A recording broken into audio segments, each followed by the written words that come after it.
আসসালামু আলাইকুম জনগণ, কেমন আছেন আপনারা সবাই? Welcome to my channel Fahim rides. আজকে চলে আসলাম আরেকটি ভিডিও নিয়ে। আজকে একটু বের হয়েছে র্যান্ডমলি রাইড করার জন্য এবং একটু রিফ্রেশ হওয়ার জন্য।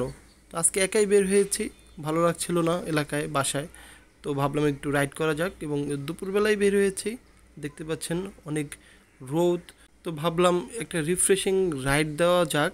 তো যার কারণে চলে আসলাম হাতিরঝিলে। অনেক দিন হয়েছে হাতিরঝিলে আসা হয় না। তো এই পাশের পরিবেশটা খুবই মনোমুগ্ধকর লাগে আমার কাছে, আমাকে ভালোই লাগে এই পাশে পরিবেশ। একটা লেক আছে, বাতাস আছে এখানে এবং প্রকৃতির একটা ছোঁয়া পাওয়া যায় এখানে, ঢাকার মাঝখানে আর কি। ভালোই লাগে, চলে আসলাম এখানে। এবং সরি ফর দ্য ভয়েস, আজ আমার একটু ঠান্ডা লেগেছে, যার কারণে আর কি ভয়েসটা একটু চেঞ্জ হয়ে গিয়েছে। রিসেন্টলি যে আবহাওয়া হচ্ছে, যেই ধরনের তীব্র গরম পড়েছে, তো এলাকা থেকে বা বাসায় থেকে খুবই এক্সস্টেড হয়ে যাচ্ছিলাম। তো ভাবলাম খুবই শর্ট একটা রাইড দেওয়া যাক। তো চিন্তা করতে করতে হাতিরঝিলের কথায় বের হলো, কারণ এখানে একটু প্রকৃতির ছোঁয়া পাওয়া যায়, যেটা বলেছিলাম। তো তার জন্য চলে আসলাম হাতিরঝিলে। তো হাতিরঝিল অনেক দিন হয়েছে আর কি আসা হচ্ছিল না, তো একটু ঘোরা হয়ে গেল, এটা অনেক দেখা হয়ে গেল অনেক দিন পরে। তো এইখানটা আমার বেশ ভালো লাগে আর কি, ঠান্ডা পরিবেশের জন্য। তো প্রকৃতি যে আমাদের কতটা হেল্প করে বা কতটা পরিবেশ ঠান্ডা রাখে, এখানে আসলে আপনি বুঝতে পারবেন। আমাদের এলাকা বা এর আশেপাশে এলাকা যে পরিমাণ তীব্র গরম, কিন্তু আপনি এখানে আসলে বুঝতেই পারবেন না। এবং দেখুন এখানে অনেক মানুষ এসে বসে থাকে, আমার মতো যারা আর কি একটু প্রকৃতি পছন্দ করে তারা। এবং মার্শাল্লাহ দিলে ঢাকার যে অবস্থা, তো এখানে কোনো তো ওরকম গাছপালা পাওয়াই মুশকিল।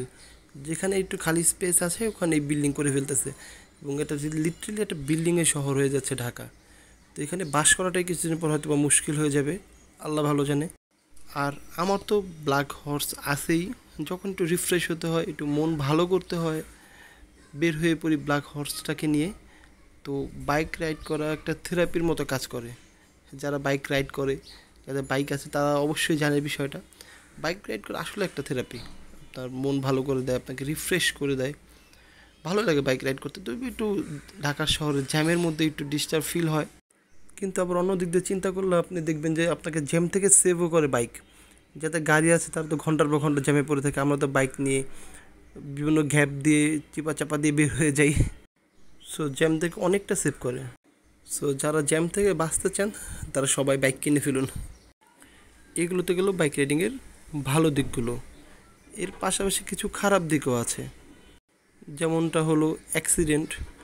বাইক রাইডিংয়ে যারা অ্যাক্সিডেন্ট করছে, খুবই মারাত্মক অ্যাক্সিডেন্ট হয়, বাইকের অ্যাক্সিডেন্ট।